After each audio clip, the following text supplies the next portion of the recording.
আইফোনের ক্ষেত্রে সবথেকে বেশি প্যারা নিতে হয় বা আমার কাছে মনে হয় যে এই জিনিসটা না হলেও পারতো।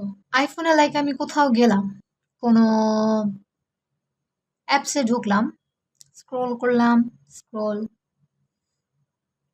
কিছুতে একটা গানই ধরেন যাচ্ছি। এখন কপিরাইট চলে আসবে।